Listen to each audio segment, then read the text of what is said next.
Assalamualaikum warahmatullahi wabarakatuh. Halo semua, kami akan mempresentasikan hasil diskusi kami pada mata kuliah pengajaran dan pembelajaran daring dan bauran pendidikan matematika siklus 2 di demonstrasi kontekstual. Kami dari kelompok PPL SMP Negeri 4 Salatiga terdiri dari Nana Apriana Nurhidayah, Putri Rizky Ilahi, Putri Sahar Indrayana, dan Rizka Kurniasari. Permasalahan yang kami temukan di sekolah yang pertama, sebagian siswa tidak memiliki gawai sehingga saat diminta guru untuk membawanya, ia meminjam gawai milik orang tua. Sementara itu, sebagian siswa lain memiliki perangkat yang kurang mendukung saat mengakses aplikasi atau web tertentu. Yang kedua, akses koneksi internet Wi-Fi sekolah tidak merata ke seluruh ruang kelas sehingga ada sebagian kelas yang menggunakan operator seluler karena tidak terjangkau Wi-Fi dan memiliki kendala di jaringan yang tidak stabil. Yang ketiga, tidak semua guru memahami penggunaan teknologi, terutama guru yang sudah senior.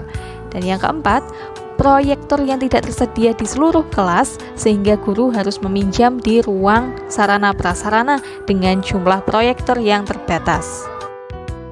Lalu rencana untuk mengatasi permasalahan tersebut yaitu yang pertama, sekolah dapat menyediakan peminjaman gawai pada siswa yang memerlukan saat proses pembelajaran dengan syarat dan ketentuan yang berlaku. Yang kedua, sekolah dapat menyediakan koneksi jaringan Wi-Fi yang stabil dan dapat menjangkau seluruh kelas. Yang ketiga, sekolah dapat mengadakan pelatihan penggunaan teknologi ke seluruh guru yang ada di sekolah. Dan yang keempat, sekolah dapat memperbaiki proyektor yang telah rusak karena pasca pandemi sehingga guru dapat dengan mudah menggunakan proyektor yang telah tersedia di ruang kelas. Untuk judul artikel yang pertama yaitu Manajemen Strategi Kepala Sekolah dalam melaksanakan pembelajaran berbasis digital di SMK Negeri 1 Surabaya. Sedangkan untuk topik kesenjangannya yaitu keterbatasan gawai. Hasil dari penelitian ini menunjukkan bahwa kepala sekolah dalam melaksanakan pembelajaran berbasis digital dengan menerapkan strategi, salah satunya yaitu menyediakan peminjaman tablet dari sekolah untuk siswa yang mengalami hambatan pada pelaksanaan pembelajaran berbasis digital dengan prosedur masing-masing yang harus diikuti. Sedangkan untuk research gap-nya, meskipun terdapat solusi pada permasalahan ini, sebaiknya implementasi program strategi pembelajaran berbasis digital dapat ditindaklanjuti lebih dalam, terutama dalam pengembangan, anggaran, dan prosedur. Artikel yang selanjutnya adalah Analisis Quality of Services atau QoS jaringan di MTS Subulus Salam 2 menggunakan Wireshark. Untuk topik kesenjangannya adalah koneksi internet Wi-Fi. Hasil dari penelitian ini yaitu solusi ketidakstabilan kecepatan akses internet Wi-Fi adalah menggunakan mikrotik sebagai router dengan subjek OS serta implementasi jaringan wireless menggunakan HTB.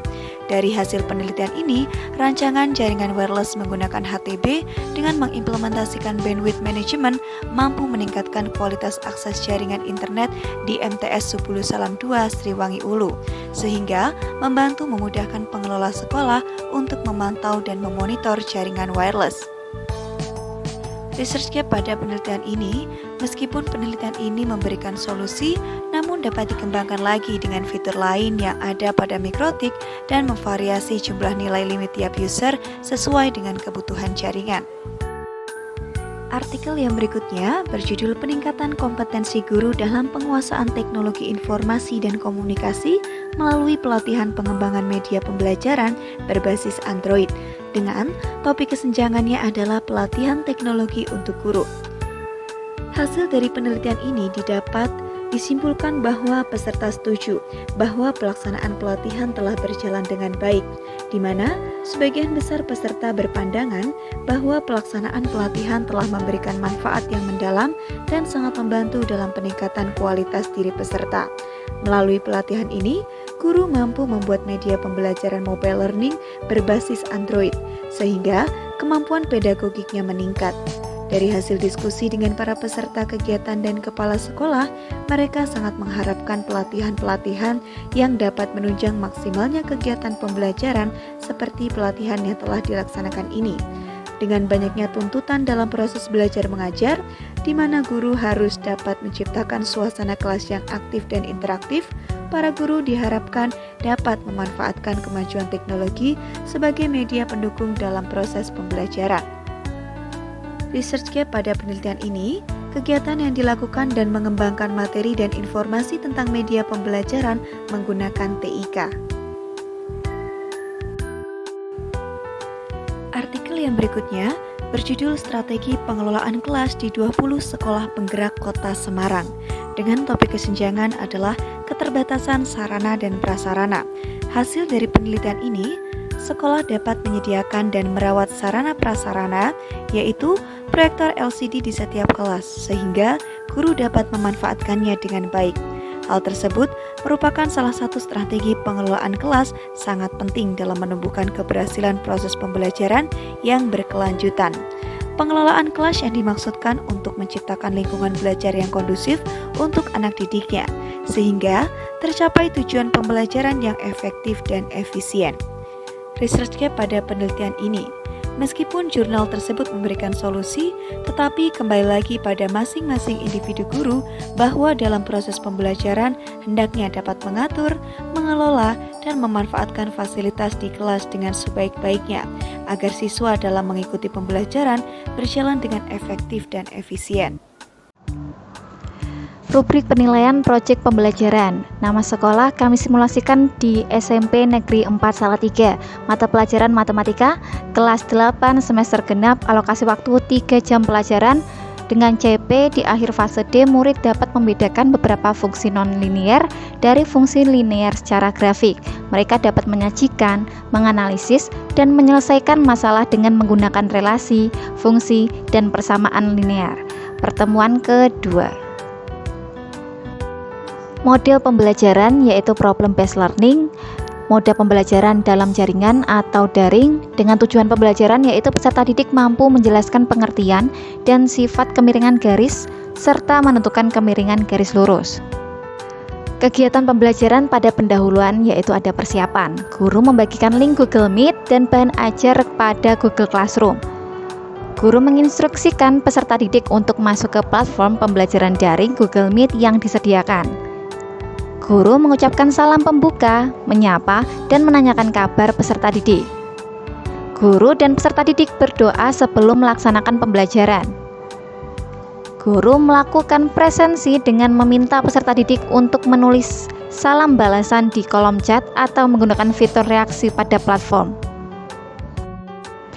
Informasi. Di sini guru menjelaskan tujuan dan manfaat mempelajari materi kemiringan dalam kehidupan sehari-hari serta menyampaikan mekanisme pembelajaran. Apersepsi yaitu guru melaksanakan tes diagnostik melalui kuisis serta peserta didik dapat mengakses link yang telah dibagikan di Google Classroom. Motivasi, guru membagikan link video pada Google Classroom yang memperlihatkan situasi penerapan kemiringan dalam kehidupan sehari-hari.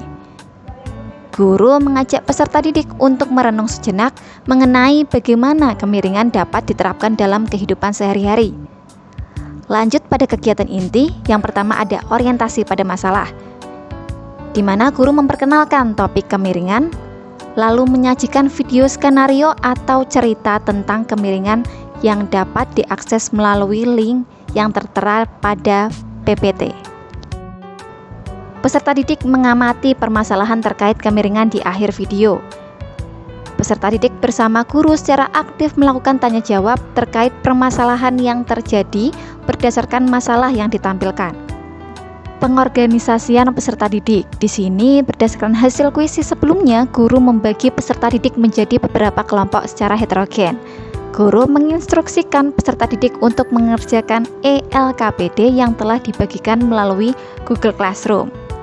Peserta didik diminta untuk meriset dan mendiskusikan tiap kegiatan pada ELKPD. Setelah mendapatkan solusi, setiap kelompok diminta untuk menuliskannya pada ELKPD. Selanjutnya, pembimbingan penyelidikan. Peserta didik Peserta didik dibimbing oleh guru dalam melakukan penyelidikan atau mencari sumber, data, atau referensi terkait materi kemiringan melalui video pembelajaran dan lain-lain. Guru meminta peserta didik bekerja sama untuk memecahkan masalah berdasarkan hasil eksplorasi yang mereka dapatkan. Kegiatan pembelajaran yang selanjutnya adalah pengembangan dan penyajian karya. Beberapa kelompok terpilih untuk mempresentasikan ELKPD.